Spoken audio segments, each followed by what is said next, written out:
Welcome to Speaking Holistically, the podcast that explores the power of alternative medicine, natural healing, and homeopathic solutions to help you achieve true wellness. Each week, Dr. Jen and Amy G dive into the world of holistic health, discussing researched, time-tested remedies with expert insights from Dr. Jen, as well as real-life stories from patients to empower you to take charge of your health. So if you're ready to embrace a more natural path to wellness, let's start speaking holistically, because true healing begins from within.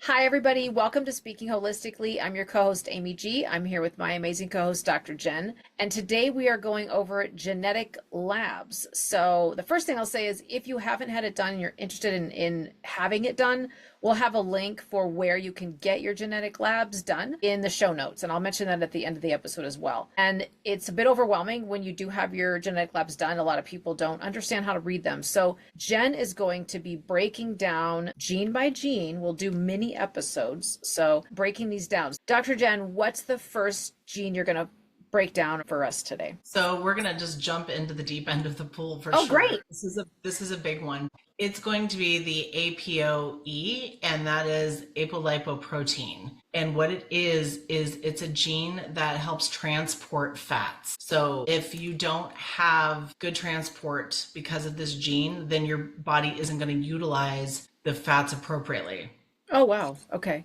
So basically this one deals with potential for Alzheimer's and different issues as far as vertebral fractures, cardiovascular disease. There's a whole host of stuff that goes on with this one, and it's because of the liver. So we're going to kind of get into this.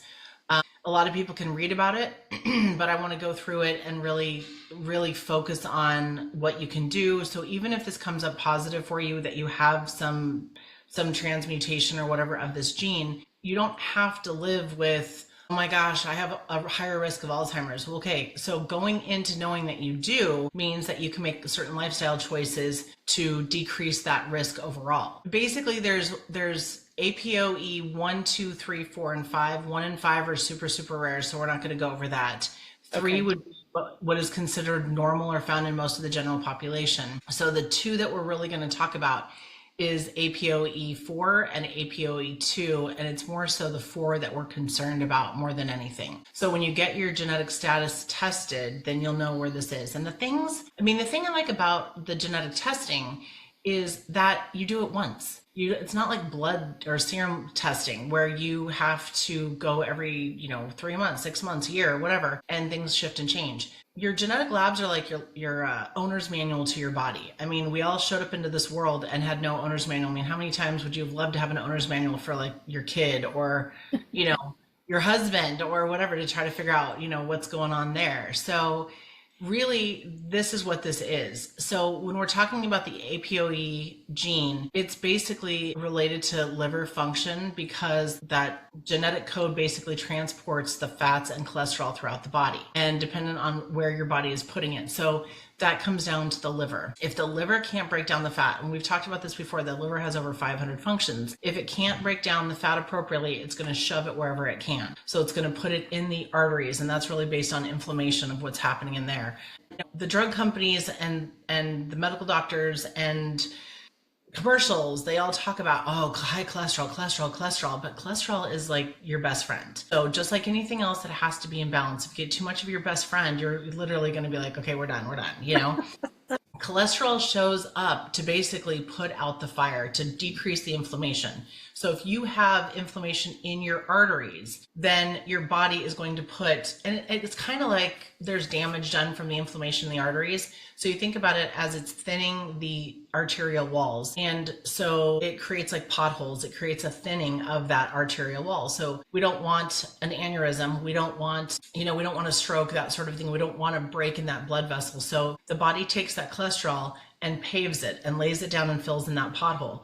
Well, just like your Department of Transportation, wherever you live, it doesn't matter what state you live in. If you have a pothole, they never fill it straight. They literally overfill it, plop it down, and move on. And that's kind of what cholesterol does for you. Okay, So what happens is we want the cholesterol in the body. The cholesterol is a fireman that's putting out the inflammations, putting out the fire. And that happens in the brain, that happens in the cardiovascular system. It can happen. So what we want to do is make sure that we don't think of cholesterol as something that is horrible or awful for us, because it's actually really. Yeah, it's bad or it's a villain in our body or whatever. No, it's not at all. It's just like everything else. It has to be in the right amounts and in the right place. Like calcium is great, but it's not so great when it's creating kidney stones.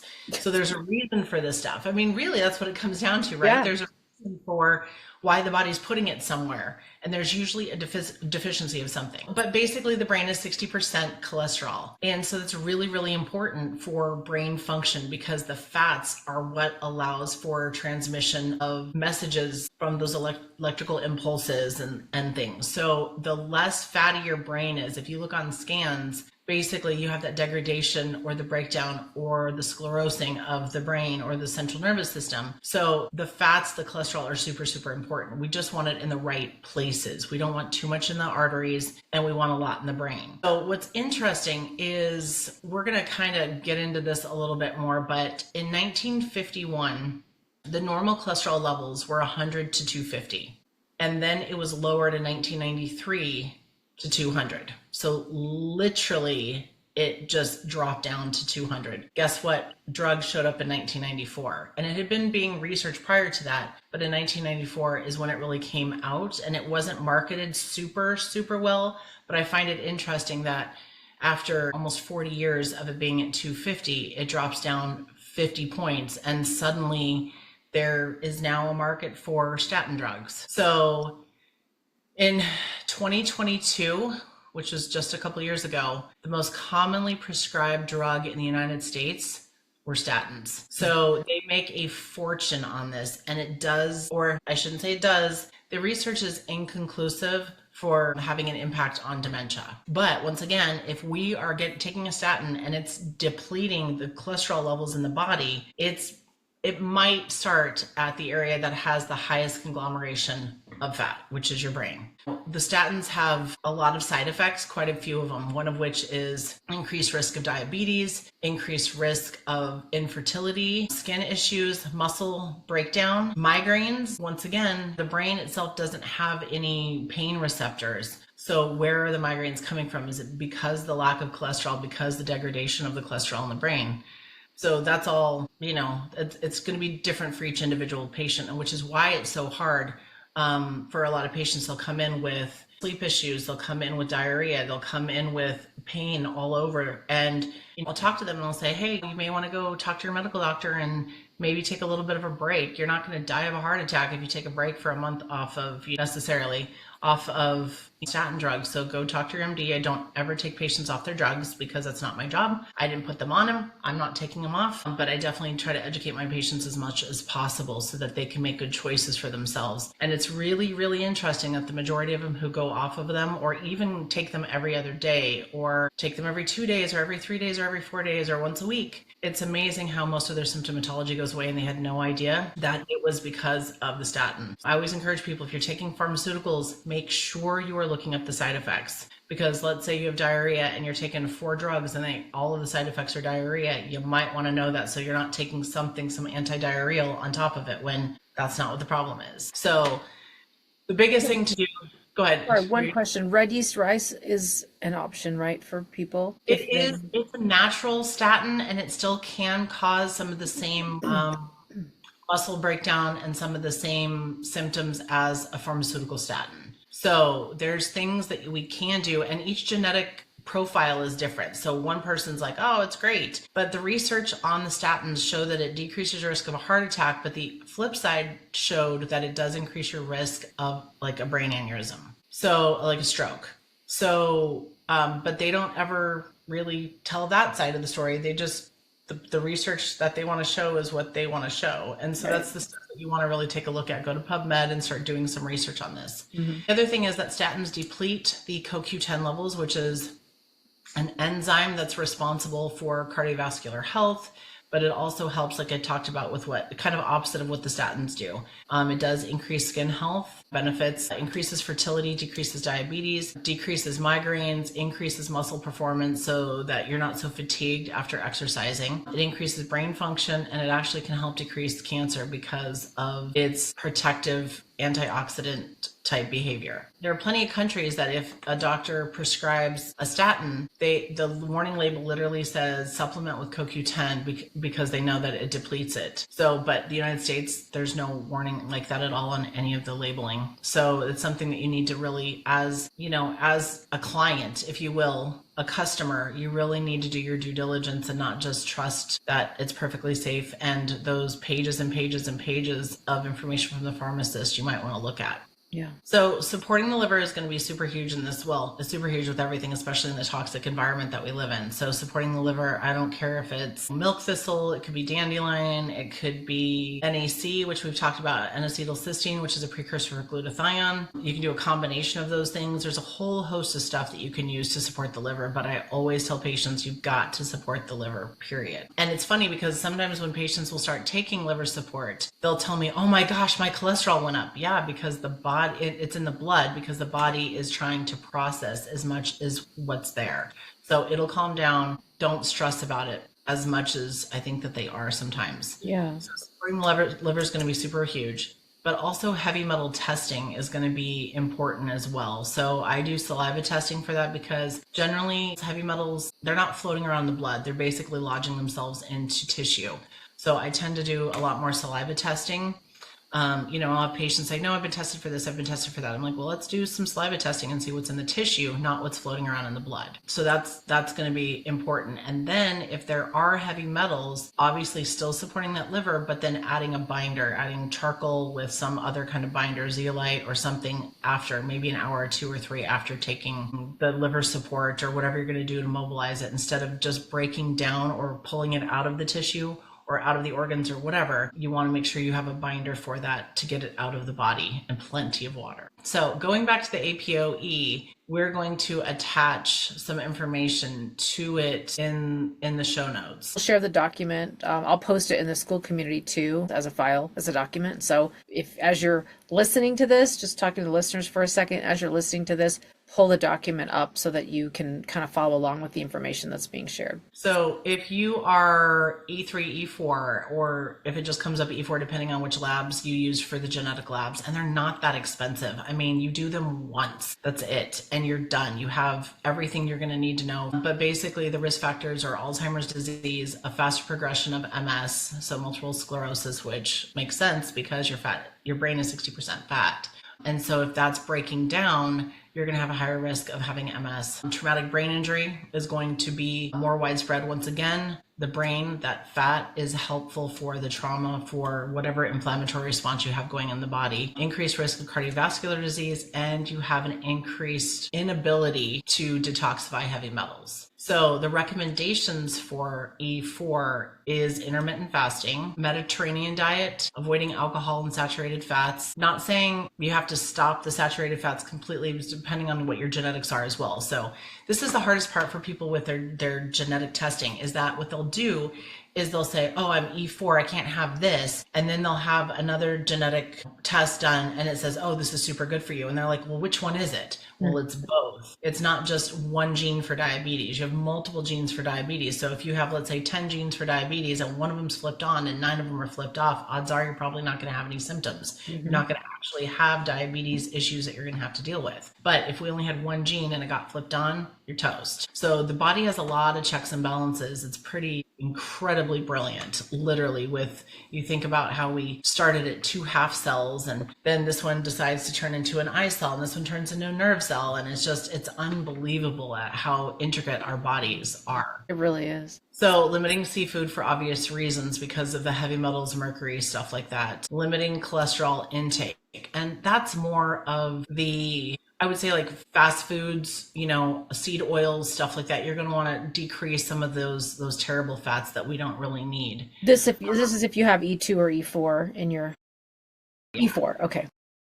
So that is going to make a difference. And eggs were villainized forever. Like, oh, they're so high in cholesterol, but They're also high in biotin. They're high in a whole host of stuff. And cholesterol really isn't the problem as long as your liver can process it and put it where it needs to be. If the liver can't do it, it just kind of shoves it wherever it can to kind of get rid of it. So we want it used. We don't want it shoved. Also, monitoring iodine levels. This is something that I've honestly never seen labs come through my office done by another physician where they have included iodine. So I definitely include iodine on the patients who I feel like we need to do this with. In fact, March of 2025, they are lowering the normal iodine levels again. So once again, the people who need higher levels of iodine, they're going to be out of range and, oh no, you need to decrease your iodine. And it's like, well, it's probably not necessary, just like what they did with cholesterol. So just pay attention to those labs. If you're in that little box, doesn't mean that that's where you genetically need to be or functionally need to be. Just remember that that is the norm and they keep moving that depending on what's happening. So iodine, there's a huge, huge need for iodine, and iodized salt is definitely not the safest place to get your iodine.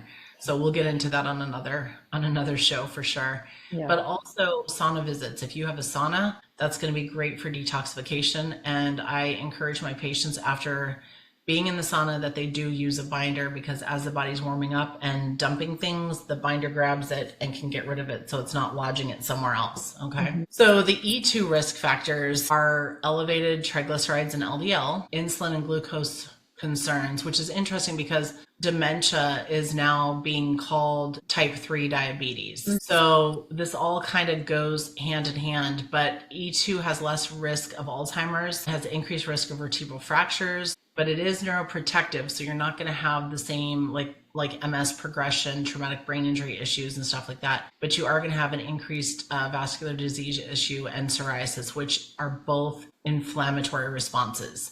They're not the problem, they're the reaction. So that's the one thing that people don't realize is they're like, oh, I have psoriasis, that's the problem. I'm like, no, it's not the problem. It's the symptom. It's your warning light that your body's telling you there's something going on. There's a reason you have psoriasis, and that's what you need to figure out.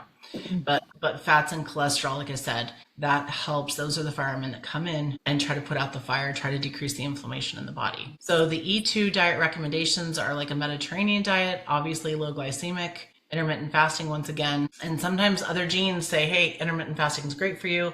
Other ones say no. So that's something that you need to balance out with how you feel when you're doing it. Avoiding refined carbohydrates, paleo diet, and low fat. And the low fat should be still some fat, but it's not going to be, in the form of fried foods, and it's not going to be eating avocados every single day, stuff like that. You're just going to make sure that you're monitoring how much fat's going in, because your liver can't necessarily process all of it. Wow, that's fascinating. There's so much information there. I feel like, first of all, as soon as you said APOE, I think people were probably like, wait, what? What's that? And so if you get your genetic testing done and you see this on your paperwork, now you'll understand what it means. And you're not just staring at this going, what is this? And then you Google it and you get all kinds of a mixed box of information on Google. So Dr. Jen, I want to thank you for breaking down E2, E4, and kind of what to do if you have those. I know personally, my genetic testing, I'm E3, E3. So I'm just what Gen Pop is.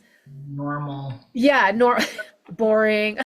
But I think the important message here is, if you end up with E2 or E4, get informed. There are things you can do, and don't be afraid of it, and don't think it immediately means that you're going to end up with Alzheimer's or MS or whatever. Don't just go mentally into the tank and think, oh my God, well, that's it. Just know you have things that you can do to take care of your body and steer clear of, those risks. So, well, and that's really the whole point of doing this podcast, is to inform people, get them the information, give them options, and then they can take it or leave it. But at the end of the day, there's solutions to everything. I'm not going to just talk about something and be like, oh, good luck with that, So